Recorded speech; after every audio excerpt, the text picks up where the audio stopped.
2 straight weeks of breakout running backs face planting the very next game. So how do we avoid the trap this time? I've got one running back I will pay up for, another one I'm only touching if injuries break right, and a couple tight ends who can bail you out while the wide receiver injuries pile up. We'll touch on how much of your fab to spend, startability for this week, and long-term stash value. Let's start with running backs. Kimani Vidal is the obvious one, right? So coming into the week, we had no idea what was going to happen with this backfield. Last week on this show, I said that I do prefer Kimani Vidal over Hassan Haskins because of a little bit of more upside, more receiving ability, and he ended up getting 4 targets in this game. He scored through the air as well. Vidal ended up starting. Both backs got some run early on the first drive or two, but Vidal broke that big play, and from that point on, it was all Vidal. 18 carries, 124 yards, 67% of snaps, 72% of the rushing attempts, 54% route participation, which is very solid. Really good utilization overall. Solid RB2 type of usage, but again, who knows? 2 weeks in a row now, we saw a running back have their breakout week and then flop the following week. First Woody Marks,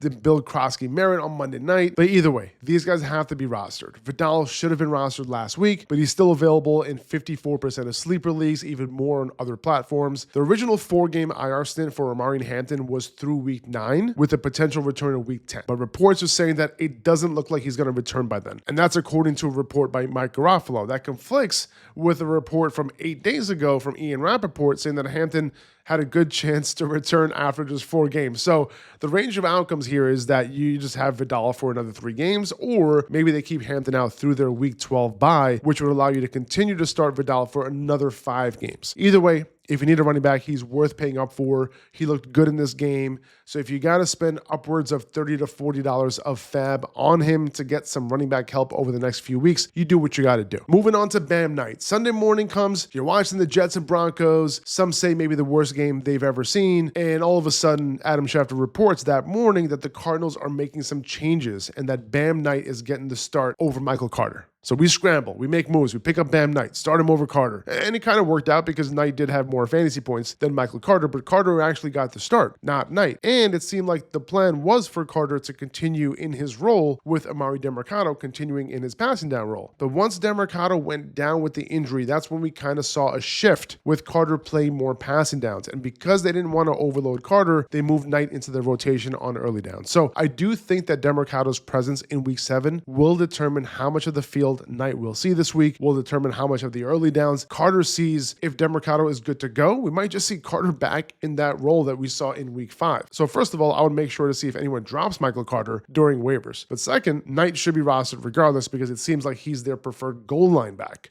He had a touchdown in each of the last 2 games. Now, if Demercado misses this game because of the ankle injury, I think Knight would likely be getting more volume on early downs than he would normally get. And because of the ambiguity here, I wouldn't spend a whole lot on Knight. I think 10 to 15% max makes sense if you're needy at the running back position. Another thing to keep in mind here is that the Cardinals go up against the Packers this week. That probably means a negative game script. So Bam Knight racking up carries probably doesn't have a high chance of happening. And then after the Packers, you have a bye week. So, decent matchup after that, though, against Dallas. So maybe you hold out for that, but you really want to hold this guy for a couple weeks before you can actually start him, and who knows what the rotation is going to look like in a couple weeks. Let's move to the Titans backfield. Tyjae Spears returned in week 5. Didn't see a whole lot of action. The Titans offensive coordinator said that his workload would increase moving forward, and it did. Tony Pollard still had most of the rushing attempts, but Spears ran a route on 64% of Cam Ward's dropbacks. He had a 14% target share as a result, and his 60% snap share led the backfield as well. So anytime a running back gets touches like this and looked good, because he wasn't making guys miss, he looked like the slippery Tyjae Spears that we know, he should be rostered. I think 10 to 15% sounds about right for Spears. His role could grow moving forward. This team needs juice. They just fired their head coach.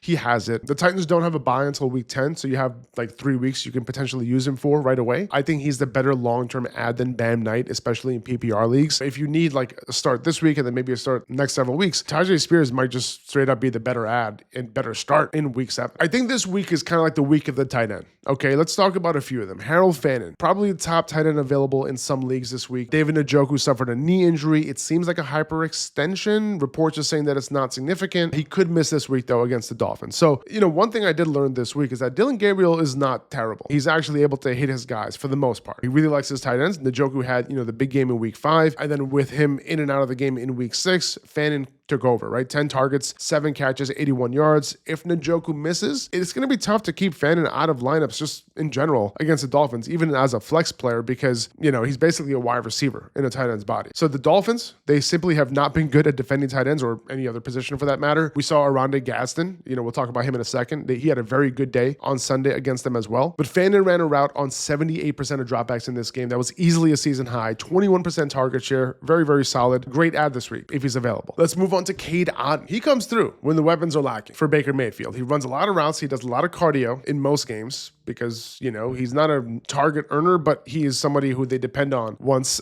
these other weapons are out. 27% target share this past game. That easily led the team. It led all the wide receivers. Cameron Johnson was next up with 18%. That tied Emeka Egbuka. Obviously, Egbuka left the game early, but Otton should be able to take over and come through while Egbuka is out. Chris Godwin is going to be out as well. Even if Mike Evans is back this week, they need someone to get those short to intermediate targets, and Otton can be someone who does that for Baker. Last year, when there were some weapons missing, notably Godwin, he had a great stretch where he was averaging almost 8 catches for 73 yards for a few games. So he's a solid streamer this week, potentially for the next few weeks while Egbuka is out. He has Detroit, he has New Orleans, and then a bye. Not matchups I'm worried about. And the Saints, great matchup. Let's talk Mason Taylor. The Jets are a hot mess, right? But the targets have to go somewhere, or maybe with the Jets, they don't go anywhere. But let's say the targets do go somewhere. I think with Garrett Wilson looking like he's going to be missing some time, Taylor could benefit. The only problem here is that what is this Jets offense going to look like without the only guy who is getting it done for them in the receiving game, right? It could get rough. That's the concern here. But either way, following the volume is usually a good strategy. I think Taylor is a solid pickup given the previous 2 games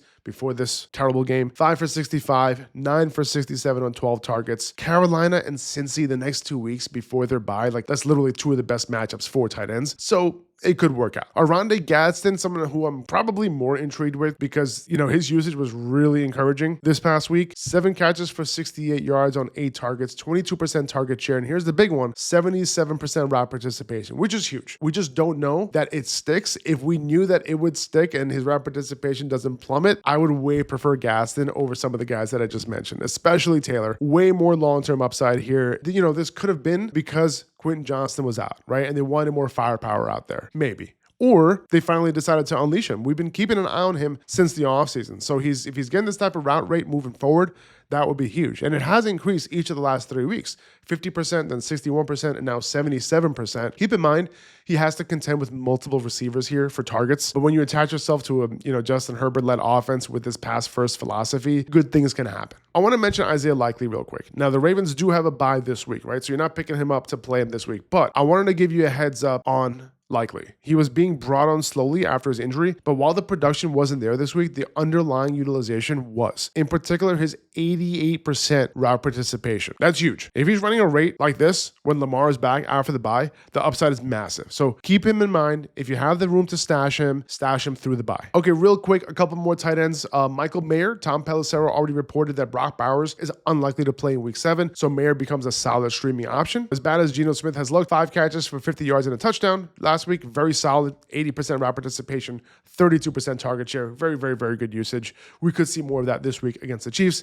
Keep in mind, this isn't the best matchup in the world, but the volume should still be there. AJ Barner, he's finding a way to get it done for fantasy without the volume. This can bite you, if you start him in the wrong week, because he only had 1 week with more than 3 targets. But he had 3 games with touchdowns, last game with more than 70 yards on only 3 catches. He had a multi-touchdown game as well. A little tough for me to suggest starting him because of the volatility here potentially, but he's getting it done. And, if none of these guys are available, why not? Chico Okonkwo, the last tight end I want to talk about. It's tough to trust the Titans offense, obviously, but Calvin really could miss time with his hamstring injury. Okonkwo had a 20% target share in this past game. We could see some more routes from him next week if it really doesn't go as well. Let's talk about some quarterbacks to add. Let's talk Jaxson Dart. And I talked about this yesterday. I might be getting ahead of myself a little bit, but Jaxson Dart has seemingly just changed the trajectory of the Giants franchise as of right now. We'll see. I think as of right now, he's a very startable fantasy quarterback. The overall QB7 since he got the start 3 weeks ago, and a lot of that has to do with his willingness and ability to run the football, right? He has 3 straight games now with more than 54 yards rushing. He has multiple touchdowns in each game, whether it's through the air, whether it's on the ground. Tough matchup next week.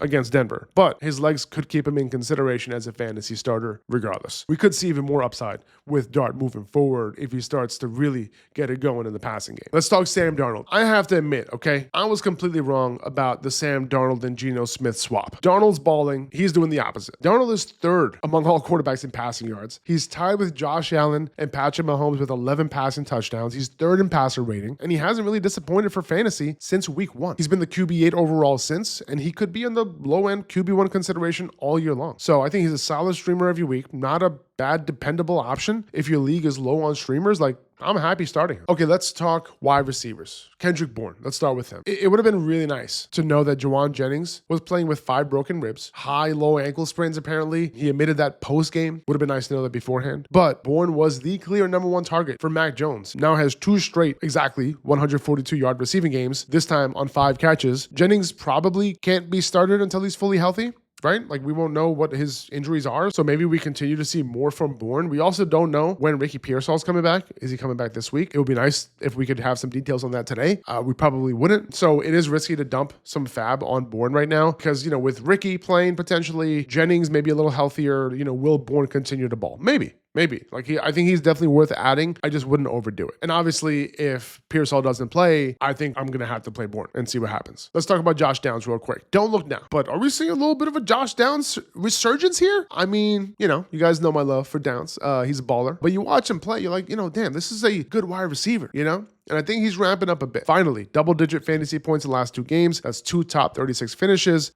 He's had the most targets for the Colts over the last 3 games, and he just finished as the wide receiver 15, 25% and 23% target shares over the last 2 games, and now he has over 23% target share in 3 of 6 games this year. So yeah, I think he's finally usable, and he's still available, in about half of leagues on Sleeper. He should be rostered. I think he's going to be a top 36 play for me this week. Okay, let's talk about these Bucs wide receivers. Obviously, Emeka Egbuka is going to be out for a couple of weeks. We don't know if Mike Evans is going to be back. Obviously, Cade Otton is going to get some of that work as well. Remember, he led this team in target share last week by a mile. So, he could be the main guy that we should be starting. But if you're looking at these wide receivers here, first of all, let's talk about Baker Mayfield. Like, he still came through. QB1 finish. Like, the dude just finds a way to get it done, man. If you're starting Baker Mayfield every single week, like, you're happy, man. He finished in the top 12 in 78% of his starts over the last 2 years, which is extremely impressive. So, and you consider all the injuries that they've had, like, he's been getting it done, man. Like, he's a baller. Anyway, we'll see if Evans can return this week. But, next up, you're talking about Tez Johnson. You're talking about Sterling Shepard. You're talking about Cameron Johnson. Now, Johnson led the group with an 18% target share.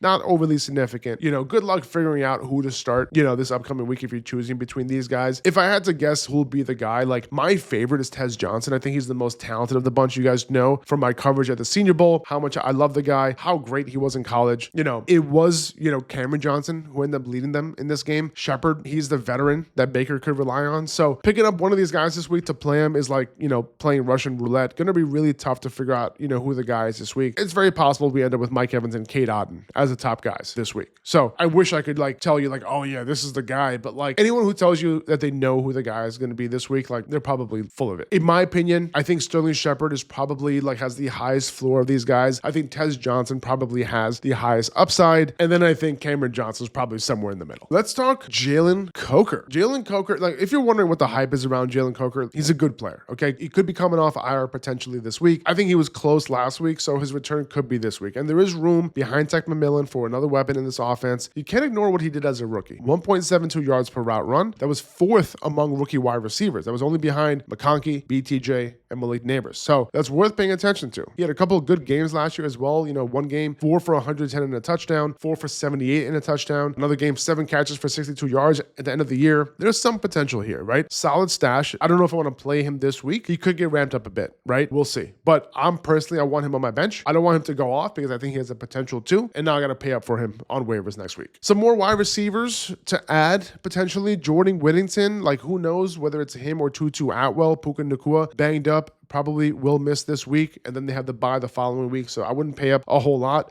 Also, if Tutu Atwell ends up playing, I think he had a couple limited practices last week, but they held him out. If he ends up playing, it's good luck figuring out, who's going to get more work there. I do think Jordan Whittington is Puka's direct backup, so there is a little bit of more potential there for him to rack up some work, but I think some downfield shots could go in the direction of Tutu Atwell. Let's talk about Zay Jones, potential 1-week rental here. Marvin Harrison Jr. Has a concussion. He had 5 catches catches for 79 yards on 8 targets last week. So, you know, a little bit of a desperate start, obviously, but, you know, it seemed like he was the guy earning targets. Also, you know, you look at guys like Michael Wilson, he's never really stepped up, you know, when the opportunity was around for him. Kayshon Boutte, you know, who knows? Like back and forth, low floor, high ceiling like we saw this past week. Diggs could easily be the guy again this week. Boutte had 93 yards and 2 touchdowns on 5 catches, 5 targets as well. Can we see more of that? You know, I think he's a solid upside flex play, but understand that the floor is pretty low. Darius Slayton is another one. Don't know how long he'll be out with that hamstring injury, but I think he's worth stashing. Hopefully it's not too serious and he can be back pretty soon because he does profile as a potential number 1 in that offense once he's back. Christian Watson's another one. Dontavian Wicks has an injury, so if Watson is ready to go this week, he could slide right into the starting lineup. I would imagine that Romeo Doubs continues as the X. Then I would imagine Christian Watson rotates a little bit with Matthew Golden as the field stretcher, and then Golden maybe playing a little bit more out of the slot than he's used to. Alec Ayaman is another one. You know, obviously bad offense, but Calvin Ridley is probably going to be out with a hamstring injury. You consider his age and all that kind of stuff. He's probably going to be out. So Ayaman, solid pickup. We saw some pretty encouraging signs early on in the year, but as this offense regressed, you know, we couldn't see a whole lot of production from anybody